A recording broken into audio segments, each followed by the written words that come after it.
se encuentran en el polo superior de ambos riñones, ¿ya? Y realmente podríamos considerar que la glándula suprarrenal son dos glándulas, una inmersa en la otra, ¿ya? ¿Por qué? Porque tenemos una corteza suprarrenal y tenemos una médula suprarrenal, ¿no? Y recordamos cuando vimos sistema nervioso autónomo que la médula suprarrenal era una neurona postganglionar modificada, que había perdido sus axones y que secretaba su contenido directamente al torrente sanguíneo, ¿no es cierto? Que vienen a ser las catecolaminas. Y por otro lado, la corteza suprarrenal estaba constituida por tres capas. Una capa glomerular, que produce principalmente mineralocorticoides, que son los encargados, ¿no es cierto?, de regular el equilibrio del sodio, del potasio y el volumen extracelular, principalmente el intravascular. Tenemos una capa fascicular, que es la que va a producir principalmente glucocorticoides, que tienen un efecto amplio en el metabolismo de los carbohidratos y de las proteínas, y una capa reticular, que es la que va a producir principalmente andrógenos, ¿no es cierto?, que están involucradas en la actividad reproductora y en el desarrollo de caracteres sexuales secundarios. Participan también activamente en la fase de crecimiento, ¿no es cierto?, en la pubertad, ¿ya? Eso como recordar. Bien, hablando sobre la médula suprarrenal, esto es bastante más corto. Dice que las dos catecolaminas, ¿no es cierto?, mencionadas, que vienen a ser la adrenalina y la noradrenalina, además de simular los efectos, esto está mal. Acá se refieren las catecolaminas, se está refiriendo, creo que la diapositiva está un poquito mal hecha, ¿ya? Pero acá se está refiriendo básicamente que las catecolaminas producidas en la médula suprarrenal van a ser principalmente la noradrenalina, la adrenalina y en menor cantidad la dopamina, ¿ya? Que las dos catecolaminas mencionadas, además de simular los efectos, actúan en el metabolismo, ¿no es cierto?, con efectos que incluyen la glucogenólisis en el hígado y músculo de fibra estriada, movilizan también los ácidos grasos libres e incrementan el valor del lactato plasmático y la estimulación del metabolismo, ¿ya? Van a ver que a diferencia, ¿no es cierto? Un ratito, por favor. Ambas catecolaminas son desencadenadas por acciones en dos clases de receptores, que son los receptores adrenérgicos alfa y los beta, ¿ya? La noradrenalina y la adrenalina intensifican la fuerza y la velocidad de contracción del corazón aislado, y dichas respuestas son mediadas por receptores beta 1, ¿ya?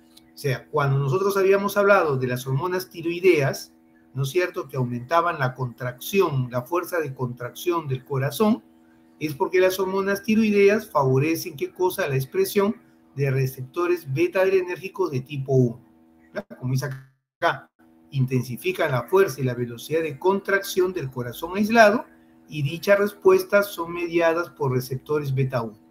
Dice, la noradrenalina produce vasoconstricción en casi todos los órganos, tal vez todos, al actuar sobre los receptores alfa 1, pero la adrenalina dilata los vasos en los músculos de fibra estriada y en el hígado por medio de receptores beta 2. Es decir, el sistema nervioso simpático, no solo la respuesta tradicional que le conocemos de vasoconstricción, no ocurre en todos los órganos, porque va a depender del tipo de receptor beta-adrenérgico estimulado.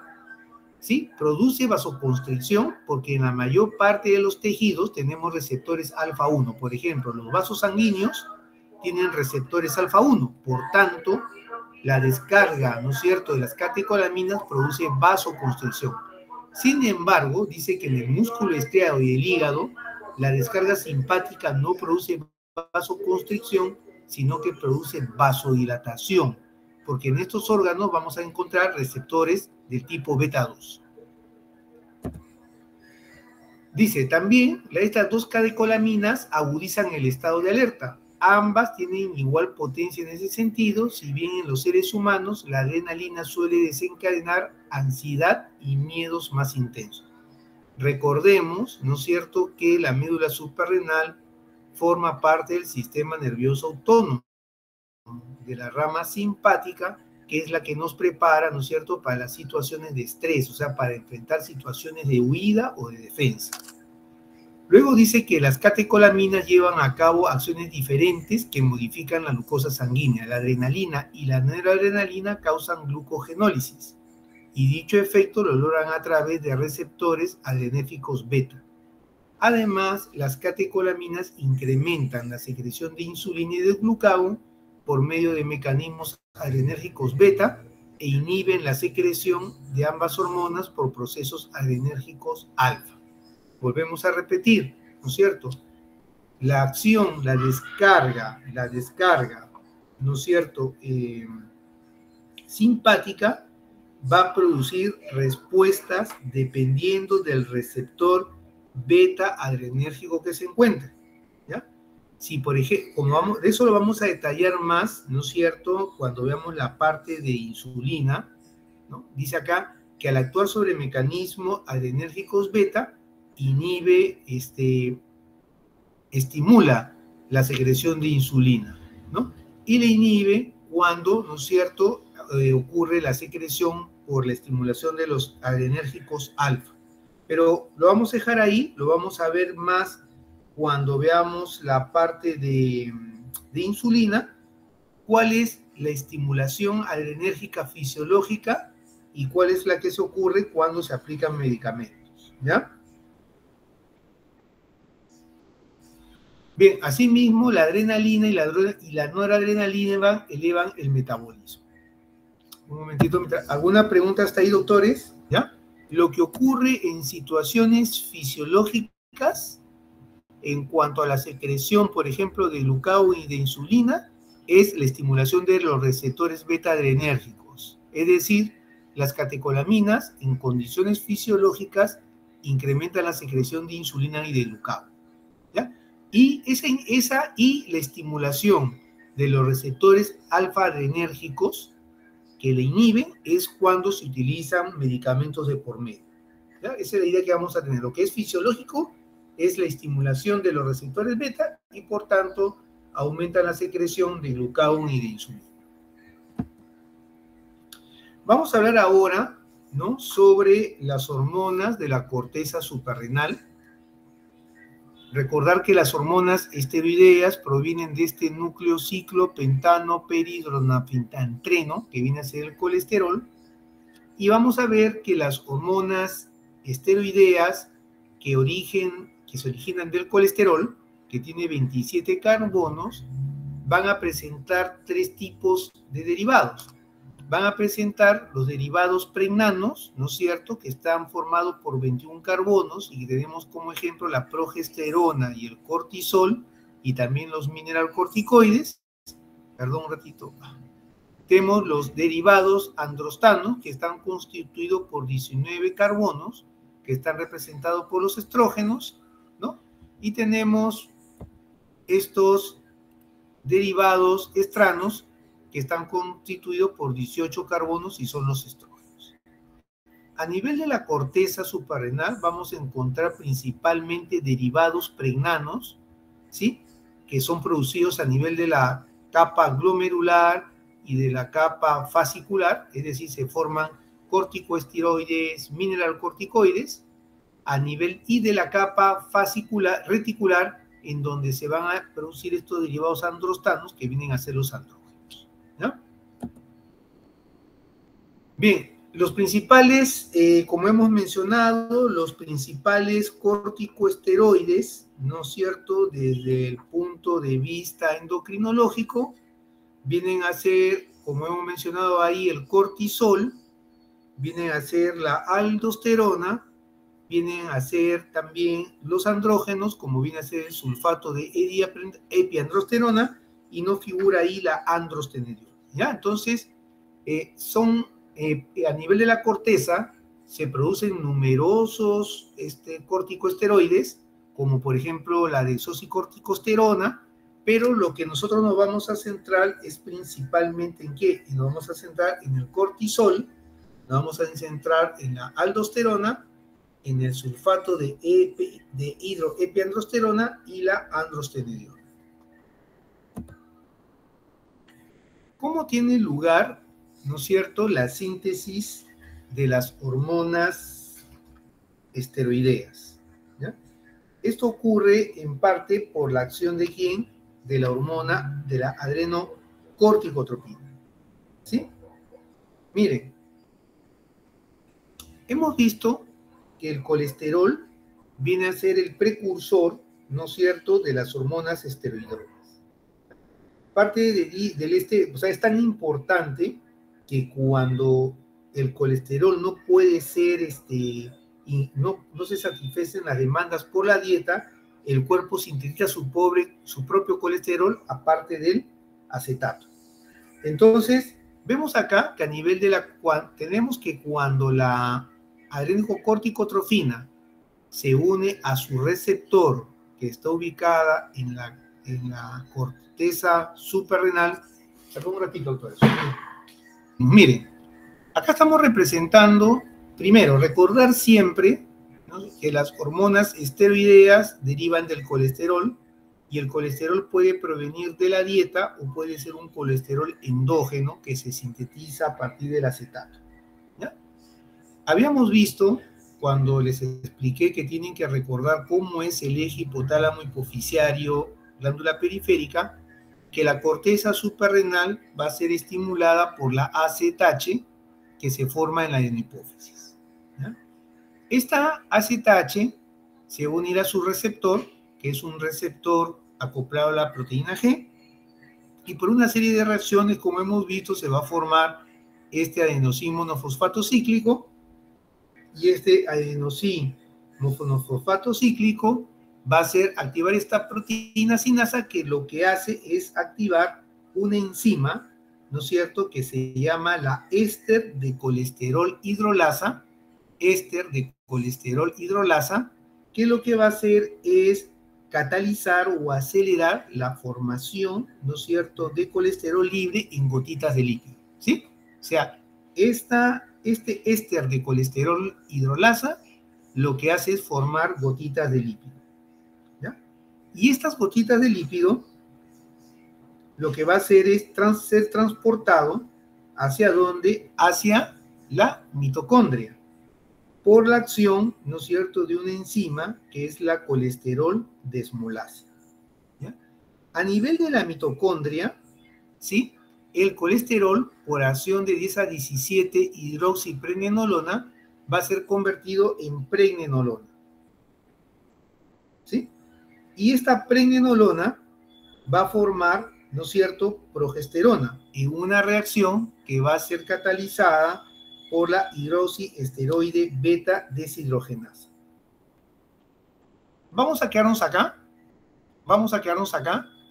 Creo que en el otro cuadro se puede visualizar mucho mejor, aunque no lo crean. ¿Ya? Miren. Vemos acá que el AZH se une a su receptor, y como hemos visto, a raíz de la acción del AZH, que activa una proteína G, que activa una hidrolasa de colesterol, se forma el colesterol, y este colesterol, por acción de la colesterol desmolasa, ¿sí?, va a ser llevada hacia la mitocondria. No nos vamos a centrar tanto si es la mitocondria o el retículo endoplásmico liso, sino en las reacciones, ¿ya?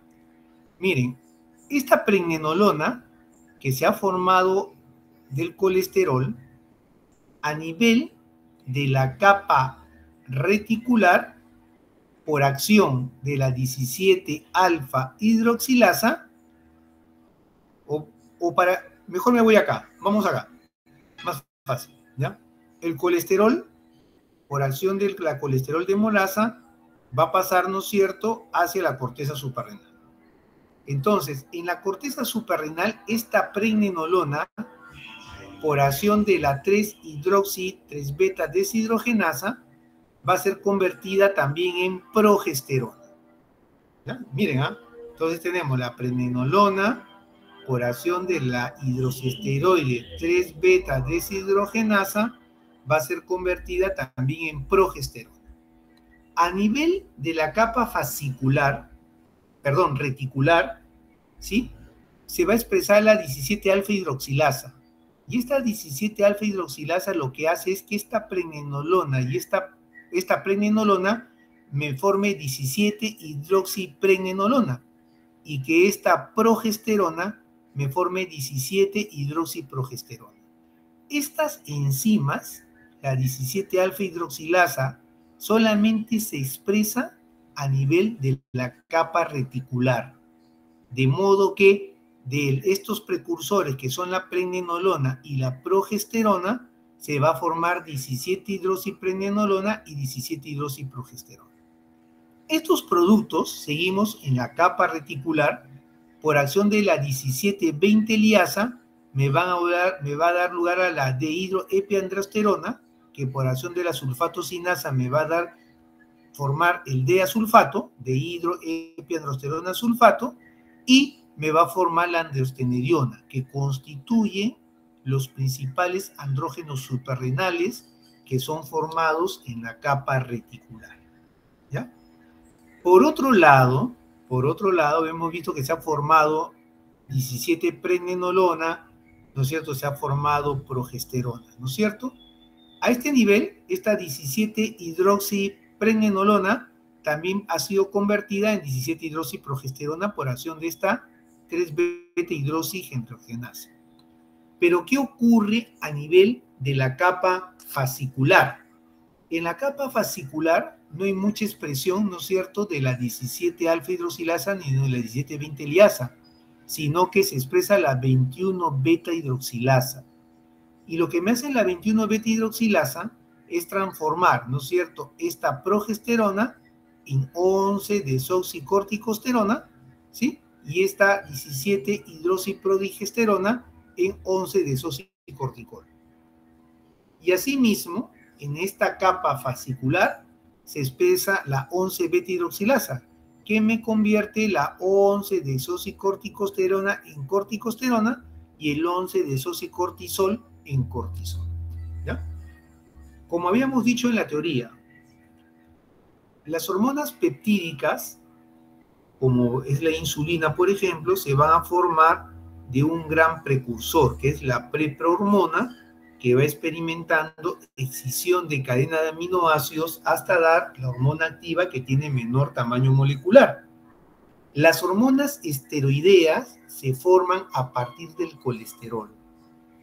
Y el hecho de que cada capa, ¿no es cierto?, de la corteza glomerular, a partir de un mismo precursor, exprese diferentes hormonas, es decir, a nivel de la capa reticular se forman andrógenos, a nivel de la capa fascicular se forman glucocorticoides, depende que genéticamente, ¿sí?, se expresan diferentes enzimas. Por ejemplo, principalmente en la capa reticular, la 17-alfa hidroxilasa y la 17-20 liasa, a nivel de la capa fascicular, la 11-beta hidroxilasa y la 11-beta hidroxilasa, de modo que en la retícula se forma principalmente andrógenos a partir del colesterol, y en la capa fascicular se producen principalmente glucocorticoides a partir también del colesterol, ¿no?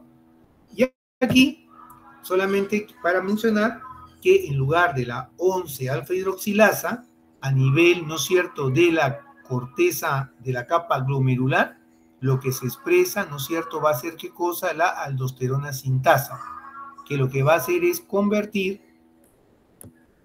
¿no es cierto?, esta desoxicorticosterona en desoxicortisol en aldosterona, o de esta 11-desoxicorticosterona en aldosterona. ¿Por qué?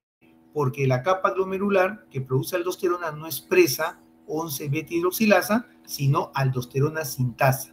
Y esta 11-desoxicorticosterona no se convierte en corticosterona, sino en aldosterona. Yo sé que es un poquito complejo, pero la idea principal se las he transmitido, ¿no es cierto? Creo que hay algunas que son fundamentales siempre a recordar, que vienen a ser la 17-alfa hidroxilasa, la 21-alfa-hidroxilasa, la 11-beta-hidroxilasa y la aldosterona sintasa.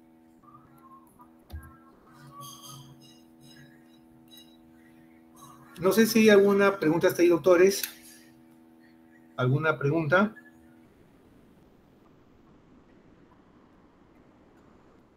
¿Ninguna? Vuelvo a repetirles entonces, ¿no es cierto? Lo que nos va a interesar. A nivel de la corteza suprarrenal encuentro 3 capas. Una capa glomerular que produce principalmente mineralocorticoides. Su representante es la aldosterona. Su función, mantener la homeostasis del potasio, mantener el volumen extracelular, principalmente el compartimiento intravascular. Tengo una capa fascicular que produce principalmente cortisol, ¿no es cierto? Y este cortisol tiene amplios efectos, como vamos a ver más adelante, en el metabolismo de los carbohidratos y de las proteínas. Y la capa reticular va a producir principalmente andrógenos, ¿sí? Que son hormonas que tienen función reproductiva, participando tanto en el desarrollo de los caracteres sexuales secundarios como en el crecimiento y el desarrollo, ¿ya? Bien, luego hemos visto que estas hormonas suprarrenales, de la corteza suprarrenal, no de la médula, porque lo de la médula suprarrenal derivan de la tirosina también, derivan del colesterol, ¿no es cierto? Y el hecho de que a partir de esta molécula se produzcan hormonas distintas con diferentes mecanismos de acción, es que a nivel de cada capa se expresa un conjunto de enzimas distintas, ¿no es cierto? Por ejemplo, en la capa reticular, principalmente la 17-alfa-hidroxilasa, la 17-20-liasa, ¿no? En la capa fascicular que produce glucocorticoides, principalmente la 21-alfa-hidroxilasa y la 11-alfa-hidroxilasa, y a nivel de la glomerular, la aldosterona sintasa.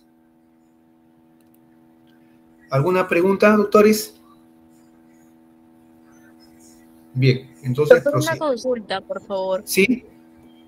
Entonces, para métodos de examen, tengo que aprenderme netamente que a cada capa de la corteza suprarrenal existen diferentes enzimas, ¿no? Que me van a determinar que se produzcan diferentes tipos de Sí, hormonas. ¿Entiendo? pero yo creo que la idea fundamental es, ¿no es cierto?, relacionar la 11-alfa-hidroxilasa con la 17-20-liasa, andrógenos, ¿no? Así de simple. La 11-beta-hidroxilasa, la 21-alfa-hidroxilasa y la 11-alfa-hidroxilasa, cortisol, ¿no?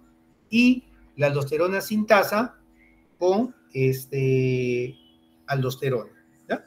Lo que deben entender de repente, ¿no es cierto?, es qué sucede cuando hay el déficit de una enzima, ¿ya? Entonces, la idea principal que debe quedarles de esto es, por ejemplo, acá, ¿no? Cuando yo tengo un bloqueo de la 21-beta-hidroxilasa, van a disminuir la producción de cortisol y corticosterona, ¿sí? Entonces va a haber un descenso en las funciones que son atribuidas al cortisol. Pero como se va a formar menos cortisol, por ejemplo en las mujeres, yo voy a tener mayor disponibilidad de pregnenolona y progesterona para la síntesis de andrógenos, ¿no es cierto? Y eso tiene una traducción clínica, o sea, un defecto de la 21-hidroxilasa me va a producir que disminuya, ¿no es cierto?, las funciones asociadas al cortisol, pero que una mujer tenga hiperandrogenismo, es decir, manifestaciones clínicas de un exceso de andrógenos, o sea, son signos masculinizantes, tenga alteraciones menstruales, que tenga aparición de acné, ¿no es cierto?, que tenga hirsutismo, que es la aparición de vello en zonas que corresponden al varón, que tenga cleridomegalia, ¿ya? Y por otro lado, si hay un bloqueo de la 17-alfa-hidroxilasa, hay, ¿no es cierto?, ¿qué cosa? Mayor disponibilidad de pregnenolona, por ejemplo, ¿para qué? Para la síntesis de cortisol, y vamos a ver todas las manifestaciones del hipercortisolismo, ¿sí? Entonces, lo que vamos a ver a continuación van a ser también cuáles son las funciones que tiene el cortisol, cuáles son las funciones que tiene la aldosterona y cuáles son las funciones que tienen los andrógenos, ¿no? Para esa manera tener una idea cuáles pueden ser las manifestaciones de su déficit, como pueden ser las manifestaciones de su exceso. ¿Preguntas hasta ahí? Sí. Sí, doctor Carrión. Sí, buenas tardes, doctor, ¿qué tal? Justo yo estaba viendo un caso en donde en los libros he visto dos veces un caso repetido de, por ejemplo, ponen ahí una señora que está embarazada y el feto sale con hermafrodismo y tiene que ver, creo que con justo las tres capas de estrógenos que usted está diciendo, ¿no? De andrógenos, perdón. Sí. Y no sé si esa parte me la podría explicar bien, por favor, No gracias. vamos a profundizar mucho en eso, doctor, porque ya es meternos más en un campo clínico. O sea, ya si podemos hablar de todo, podemos hablar hasta la resistencia de andrógenos, ¿no? O sea, sería un campo un poquito ya más extendernos más. Y generalmente en el tema o sea, tendrías que ver primero, sería sería complicado, pero para tener una idea, o sea, también tú tienes que ver cuando también hay temas que no son netamente hormonales, sino que son también del tema genético, ¿no? Pero mira, el exceso de andrógenos, por decirlo así, va a tener más repercusión clínica en las mujeres, ¿no? Generalmente en las mujeres, estas alteraciones de la corteza suprarrenal, pero ojo, hacia el hiperandrogenismo. O sea, estamos hablando que cuando hay déficit de la aldosterona sintasa, por ejemplo, o hay déficit de la 11-beta-hidroxilasa, todos esos sustratos se van a dirigir hacia la síntesis de andrógenos. Entonces la mujer va a tener signos de virilización, ¿sí? O sea, eso se llama síndrome génito suprarrenal. ¿Qué puede presentar la mujer? Puede presentar, por ejemplo, clitoromegalia, o sea, realmente es un clítoris que te puede, ¿cómo se llama?, simular, ¿cómo se llama?, un pene, cuando en realidad no lo es, ¿no? Puede haber también hipospadias, que son cuando el orificio uretral no queda en el extremo, sino en la cara inferior del pene, ¿no? Podemos hablar también, otros trastornos, podría ser el hirsutismo, podría ser, o sea, son signos de virilización que creo que eso no sería el tema ahorita, porque sería profundizar un poco más, ¿no? Te podría hablar, por ejemplo, de qué pasa cuando hay un bloqueo de la desmolasa, que cuando hay un bloqueo de la 3,11-beta-hidroxiesteroide, ¿no? Pero creo que eso no le voy a preguntar todavía porque sería profundizar demasiado, ¿ya? Pero el tema no va tanto hacia que fue como me dijo el doctor, que sea un hermafrodita, me dijo, creo, ¿no? Hermafroditismo, como dijo que va a venir glándula suprarrenal, está como ejercicio del Guyton, por eso lo consultaba. Gracias. O sea, algo más fuerte, doctor, como más fuertito, un poquito más arriba. No, como dijo que como va a venir glándula suprarrenal, estaba en los ejercicios propuestos del Guyton, por eso quería darme una idea. Más, gracias. Ya, no sé, pero de repente pero los casos clínicos que se han puesto mucho más sencillos, ¿ya? Pero como digo, o sea, el tema es no tanto hacia para ser un hermafrodita, sino creo que más tenemos que hablar de una virilización, ¿no? O sea, que viene a ser la masculinización, ¿ya? Pero lo vamos a dejar ahí en stand-by de repente, y también difícil de explicar así por este medio, pero queda pendiente esa pregunta de repente para tocarle el día martes, en forma, o de repente después del examen, pero no de una forma tan extensa. Bien. Ya, gracias, doctor. Siguiendo acá entonces, acá están, por ejemplo, cuáles son las hormonas, las enzimas que se sintetizan, ¿no? ¿Cuál es la acción? ¿Sí?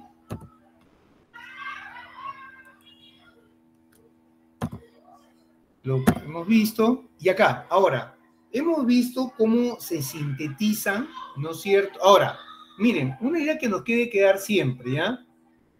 La adrenocorticotrofina, la AZH, ¿no es cierto?, estimula principalmente la capa fascicular y la capa reticular, ¿ya? Pero el principal mecanismo de control de la capa glomerular no va a ser la AZH, sino va a ser el sistema renina-angiotensina-aldosterona. ¿Ya? Esa es la principal idea que quiero que les quede hasta ahí. O sea, si bien la AZH participa en la regulación de la secreción hormonal de la capa glomerular, ¿sí?, el sistema renina-angiotensina es el que ejerce el principal efecto sobre la capa glomerular. Entonces, hemos visto ya cuando la AZH se une a su receptor, se favorece la captación de LDL, ¿no es cierto? Se activa enzimas como la esterasa de colesterol, que hemos visto la desmolasa, ¿no?, que convierten el colesterol en los precursores que son la pregnenolona, la progesterona, y luego de acuerdo a la actividad enzimática programada genéticamente en cada una de las capas, se va a producir, ¿no es cierto?, andrógenos, cortisol o mineralcorticoides. Un ratito voy a poner mejor audífonos. Miren, hasta ahí hemos visto, entonces se forman. Ahora, viene el transporte. Entonces, siempre recordar que las hormonas esteroideas son liposolubles y las sustancias liposolubles no viajan eficientemente en un medio acuoso. Entonces, es básicamente lo que hemos visto anteriormente, ¿ya?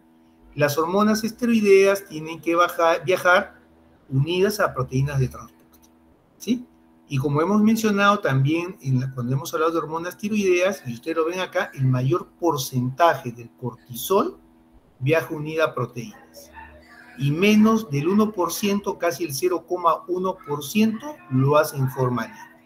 Sin embargo, este cortisol libre es el que tiene acción sobre los tejidos, por un lado, ¿no es cierto?, y ejerce los mecanismos de retroalimentación. Eso solamente no creo que sea muy importante, es el metabolismo y excreción de las hormonas córticos suprarrenales, ¿sí? Aquí la idea principal es que van a ser conjugadas, ¿no es cierto?, a nivel del hígado, para formar, ¿no es cierto?, el glucurónido de tetrahidrocortisona, ¿no es cierto?, y el glucurónido de tetrahidrocortisona, ¿ya? O sea, creo que sería la idea principal. Esto sí creo que sería lo más importante, esa es la idea principal que debe quedar, ¿ya? ¿Cuáles son los efectos fisiológicos, ¿sí?, de los glucocorticoides principalmente? Y vemos que los glucocorticoides, ¿no es cierto?, participan en el metabolismo intermediario. Dice mayor catabolismo de proteínas, es decir, los corticoides degradan las proteínas en sus unidades estructurales que son aminoácidos, ¿sí? Por eso también vemos que cuando vemos un paciente con un síndrome de Cushing, que es la producción excesiva de cortisol, estos pacientes tienen adelgazamiento de las extremidades. ¿Por qué? Precisamente por el catabolismo proteico que va a disminuir la masa muscular, ¿ya? Otra función que tiene es el efecto en el sistema nervioso central. Su déficit produce irritabilidad, aprensión, dificultad para concentrar la atención. ¿Por qué? Porque también se asume que al igual que las hormonas tiroideas, tienen acción sobre el sistema reticular activador que está en el tallo encefálico. Entonces, cuando hay un déficit, se produce dificultades, ¿no es cierto?, para concentrarse. Luego dice que tiene un efecto en el metabolismo hídrico. Dice, en la insuficiencia suprarrenal se caracteriza por la imposibilidad de excretar una carga de agua. ¿A qué se refiere eso? Tenemos que si un paciente, ¿no es cierto?, tiene que ser hidratado, ¿sí?, el paciente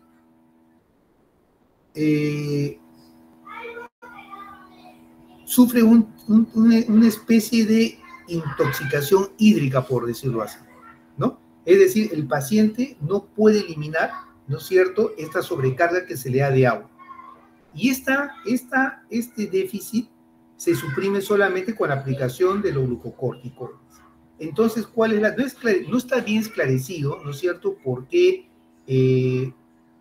estos pacientes tienen una excreción deficiente de agua, sobre todo en los casos de insuficiencia suprarrenal, pero lo que parece ser es que los glucocorticoides regulan, ¿no es cierto?, la secreción de la hormona antidiurética.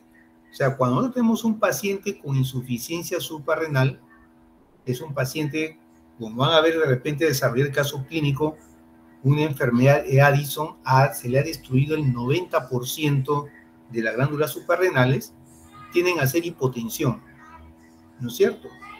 Y si tú a estos pacientes le das volumen, o sea, lo cargas, le das una hidratación parenteral, pero no le aplicas hidrocorticoides, sufren de lo que se llama una sobrecarga hídrica. Comienzan a ser crepitantes, ¿no es cierto?, en los pulmones, comienza a aparecer ingurgitación yugular. Y esta concentraciones de hormonas, porque parece ser que como no hay una regulación, no hay presencia de glucocorticoides, los niveles de hormona antidiurética se elevan. Entonces, tú le vas dando volumen al paciente por la vena y este aumento de la hormona antidiurética hace, ¿no es cierto?, que el paciente siga absorbiendo, ¿no es cierto?, agua. Y eso lleva a hiponatremia, con todas las consecuencias que ustedes saben. Entonces, parece ser que el efecto que ejerce los glucocorticoides en el metabolismo hídrico está en relación a su control, el control que ejercen sobre la secreción de la hormona antidiurética, ¿ya?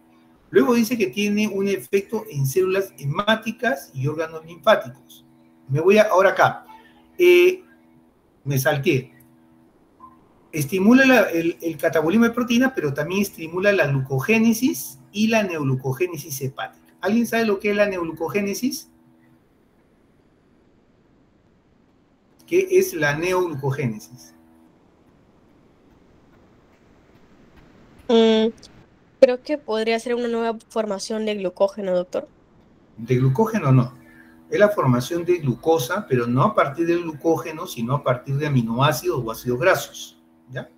Entonces, vemos acá que esta hormona tiene un efecto hiperglicemiante, ¿no? Y así mismo dice que aumenta la resistencia a la insulina en tejidos periféricos. O sea, al aumentar la resistencia a la insulina en tejidos periféricos, tiene una acción contrainsulínica.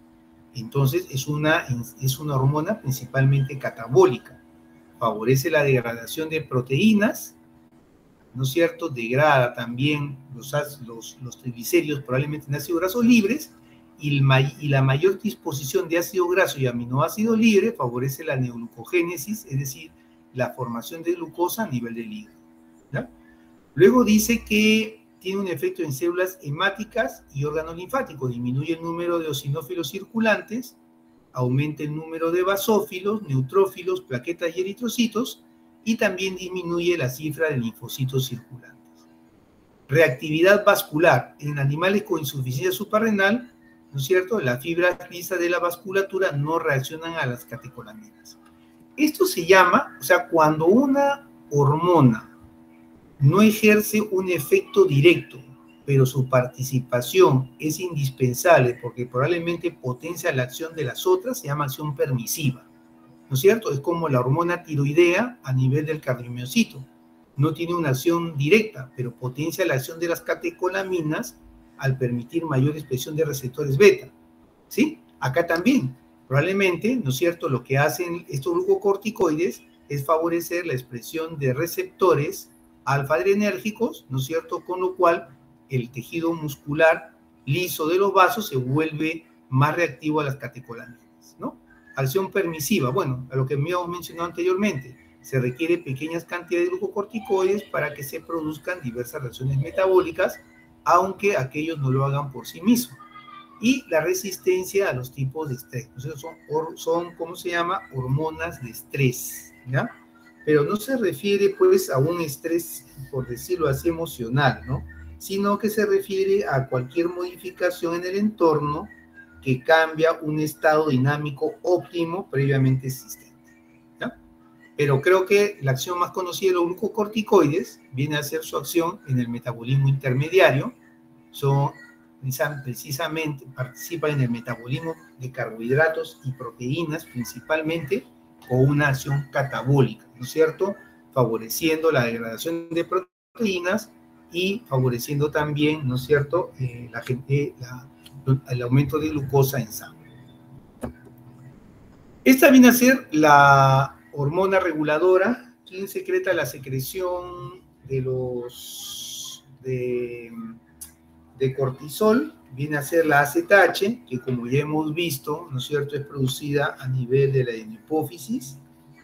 Y una cosita, antes de pasar ahí, recordar, no lo he puesto en la diapositiva, pero recordar que los andrógenos son hormonas con efectos masculinizantes, ¿no es cierto?, y que estimulan la síntesis de proteínas durante el crecimiento, ¿no?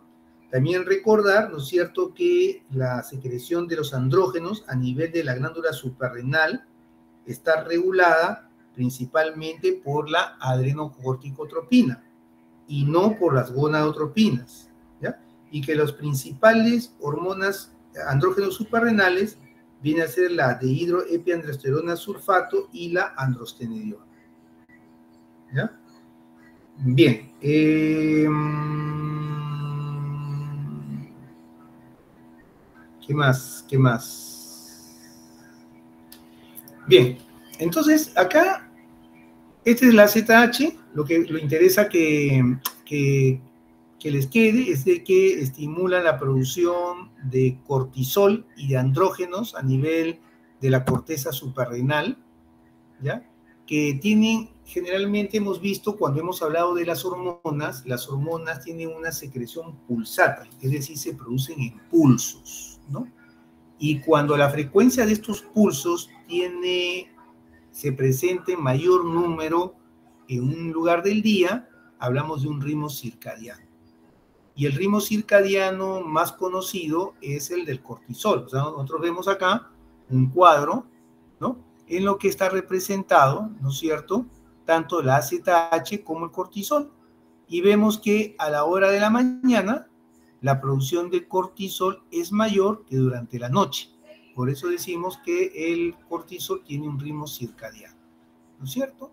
Y este ritmo circadiano del cortisol se debe a que la AZH, que se encuentra en la hipófisis, ¿sí?, se secreta más durante la mañana. ¿Por qué? Porque la secreción de AZH, como hemos visto, está regulada por el hipotálamo. Y en el hipotálamo, cuando habíamos visto anteriormente que era la célula glándula madre, ¿no es cierto?, se regulan muchos ritmos, incluido el ritmo del sueño, o sea, es un reloj biológico. Entonces, parece ser que esta programación genética hace que en las horas de la mañana se produzca una mayor cantidad, ¿no es cierto?, de hormona liberada de corticotropina. Esta estimula, ¿no es cierto?, a la hipófisis a producir AZH, y esta AZH lo que hace es hacer que la corteza suprarrenal produzca cortisol, ¿ya? Ese cuadrito lo van a leer bien, o sea, van a ver en el libro que la AZH, como ven, es regresada por pulso, ¿no es cierto?, durante el día, ¿sí? Y el cortisol tiende a aumentar y a disminuir según las concentraciones de AZH, en resumen, ¿no? Ahora, eso se llama ritmo circadiano. Entonces, no se sabe bien, o sea, no parece provenir de un estrés de despertar y levantarse por la mañana, porque la mayor secreción de AZH se detecta antes que el paciente se despierte y se levante, ¿ya? Entonces, parece ser que esta secreción circadiana de AZH está regulada por un reloj biológico, como les mencioné, que controla el ritmo diurno de la hormona y probablemente se halla a nivel de los núcleos supraquiasmáticos. Es decir, a nivel de los núcleos supraquiasmáticos existe un reloj biológico, ¿no es cierto?, que regula la secreción de CRH y de esta manera la de ACTH y de esta manera la de cortisol. Entonces, los niveles de cortisol son mayores durante la mañana que durante el día. Y aquí vemos,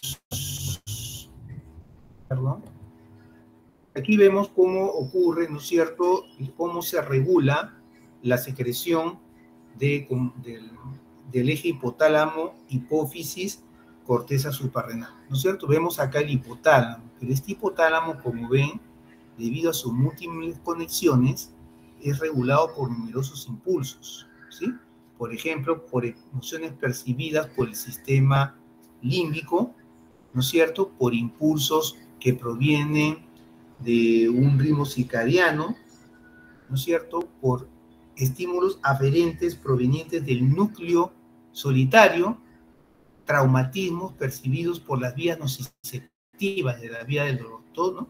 Generalmente la información aferente que proviene del núcleo solitario, llevando información más que nada, ¿no es cierto?, autonómica, tiene un efecto inhibitorio sobre el hipotálamo, mientras que los traumatismos de las vías nociceptivas, las emociones del sistema límbico y los impulsos de ritmo circadiano tienen un efecto estimulante. Entonces, cuando estos tres factores estimulan al hipotálamo y se libera CRH, la CRH actúa a nivel de la hipófisis y se produce adenocorticotrofina.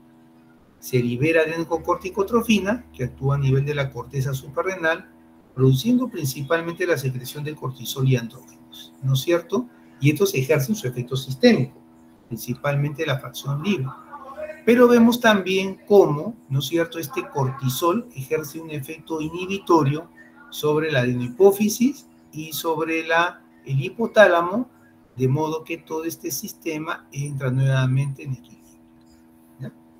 El cuadro anterior es más o menos para entender, ¿no?, cómo las concentraciones de AZH y de cortisol nos permiten a un diagnóstico topográfico. Entonces nos pone acá estas son las concentraciones normales de AZH, las concentraciones normales de cortisol. Entonces, nos habla acá, por ejemplo, en la enfermedad de Addison, ¿qué sucede? Miren, la enfermedad de Addison, que es la destrucción de las glándulas suprarrenales, si esta es la concentración normal, las concentraciones de cortisol son casi indetectables, ¿no es cierto? Y como no se produce cortisol, se activa este mecanismo de retroalimentación. Y vemos cómo en la enfermedad de Addison los niveles de AZH se encuentran por encima de lo normal. ¿Sí? Este es el valor normal. La AZH se encuentra por acá sumamente elevada. ¿Por qué? Porque como hay destrucción de la glándula, el cortisol permanece permanentemente disminuido, de modo que la AZH permanece persistentemente elevada y no se puede alcanzar un punto de equilibrio, ¿no? Ahora, por ejemplo, por otro lado, te habla de una enfermedad de Cushing, ¿no? En la enfermedad de Cushing, ¿sí? Este es un tumor productor, ¿no es cierto?, es un tumor productor de AZH. Entonces vemos cómo acá la AZH se encuentra incrementada con respecto al valor normal y asimismo los valores de cortisol se encuentran elevados en relación al valor normal, porque este tumor que produce AZH, que está elevado, hace que la glándula suprarrenal esté persistentemente secretando cortisol.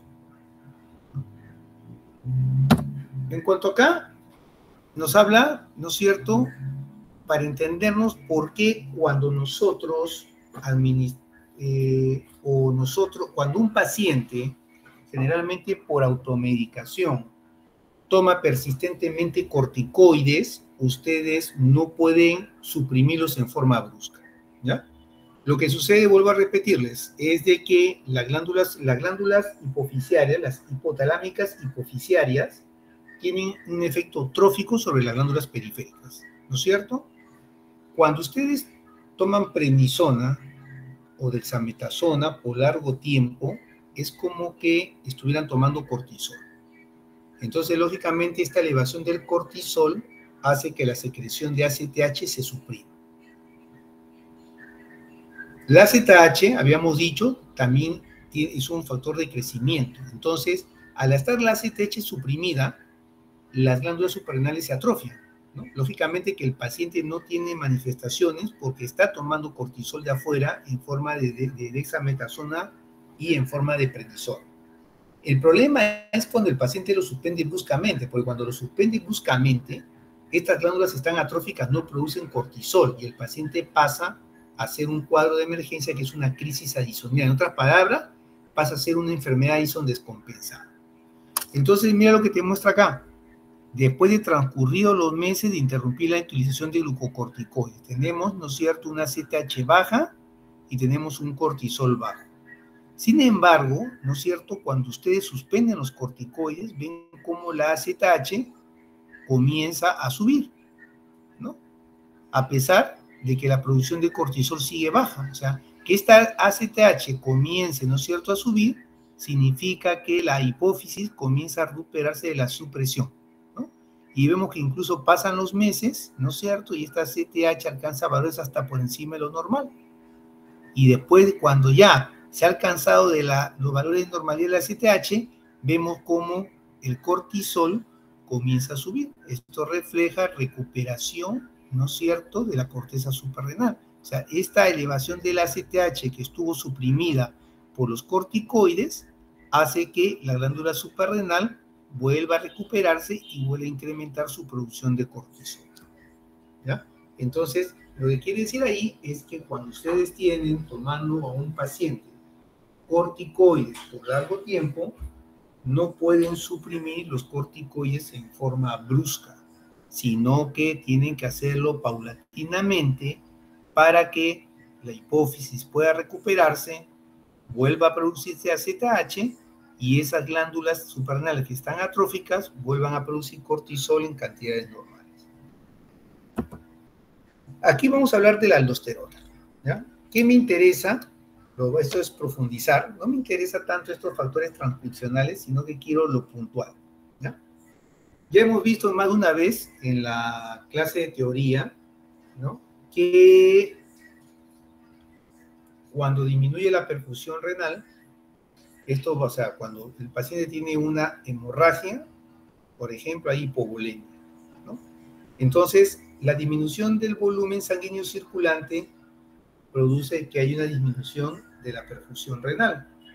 Esto es detectado por varios receptores que van a producir la liberación de renina, ¿no es cierto? Y la renina lo que hace es convertir la angiotensina al final, el angiotensinógeno 1, el producto final va a ser la angiotensina 2, ¿ya? El sistema que se activa.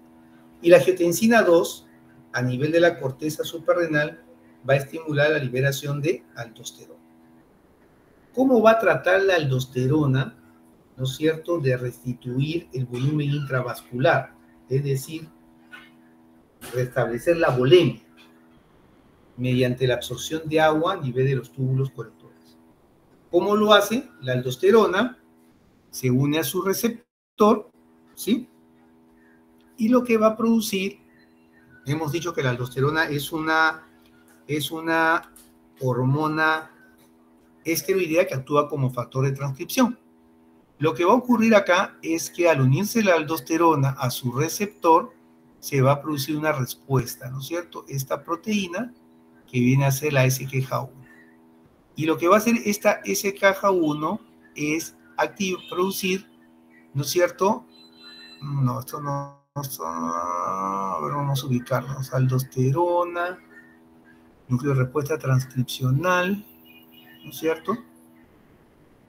No, esta es otra respuesta. Lo que va a producir al final, ¿no es cierto?, en resumen, como respuesta transcripcional, es la expresión a nivel de la membrana apical que está en contacto con la luz tubular, ¿no es cierto?, de estos canales epiteliales de sodio, ¿sí? Estos canales epiteliales de sodio, que son conductos iónicos, van a permitir el ingreso del sodio, y al aumentar las concentraciones de sodio dentro de la célula tubular, se va a favorecer la reabsorción de agua, ¿no es cierto?, por el mecanismo de arrastre diluyente. O sea, se une la aldosterona liberada en las células tubulares a su receptor que está en el núcleo, se produce una respuesta transcripcional que se traduce en la expresión de estos canales epiteliales de sodio, se favorece el ingreso de sodio, ¿no es cierto?, y se crea un gradiente osmótico que permite el ingreso del agua, ¿no es cierto? Esa es la acción de la aldosterona, ¿ya? De esa manera trata de restituir, ¿no es cierto?, el volumen intravascular. O sea, favorece la absorción de sodio, Y también, por otro lado, como vamos a ver, regula las concentraciones de potasio, o sea, favorece la excreción de potasio. Miren, resumiendo, la función de la aldosterona, restituir el volumen intravascular mediante la reabsorción de sodio y regular, ¿no es cierto?, las concentraciones de potasio mediante su excreción.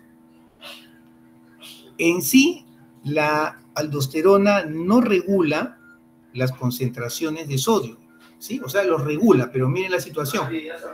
Ustedes necesitan, ¿no es cierto?, una disminución de 40 miliequivalentes de sodio para estimular la liberación de aldosterona, cosa que no sucede en condiciones fisiológicas, ¿ya? Sin embargo, necesitan que las concentraciones de potasio se incrementen 1 miliequivalente para que se libere la aldosterona, ¿ya? Entonces, podemos decir que más que regular el metabolismo del sodio, la aldosterona, aparte de controlar el volumen intravascular, también regula las concentraciones de potasio. Y aquí vemos, ¿no es cierto?, cuáles son las situaciones y trastornos que incrementan la secreción de aldosterona. Hay situaciones en las cuales también aumenta la secreción de glucocorticoides. Por ejemplo, la cirugía, la ansiedad, traumatismo, hemorragias. Y hay situaciones, ¿no es cierto?, en las que no se modifican la secreción de glucocorticoides, solamente aldosterona. Mayor ingreso de potasio. Basta que se incrementen 1 miliequivalente de las concentraciones de potasio para que se produzca aldosterona y estimule su excreción. Dice ingreso escaso de sodio, que no se presenta en situaciones fisiológicas, porque la disminución tendría que ser mayor de 40 miliequivalentes por litro para estimular la secreción de aldosterona. Constricción de la vena cava inferior en el tórax, disminuye el retorno venoso, la perfusión renal. Posición erecto bipedestación, disminuye la perfusión renal. Y un hiperaldosteronismo secundario. Por ejemplo, en algunos casos, insuficiencia congestiva cardíaca, cirrosis y nefrosis, ¿no? Todo lo que disminuye la perfusión renal. Bueno, si tengo una insuficiencia congestiva cardíaca, disminuye el gasto cardíaco, disminuye la perfusión renal, por ejemplo, ¿no? Bien, no sé si tienen alguna pregunta hasta ahí, doctores. Lo que hemos hablado ya, más resumido. No sé si hay alguna pregunta.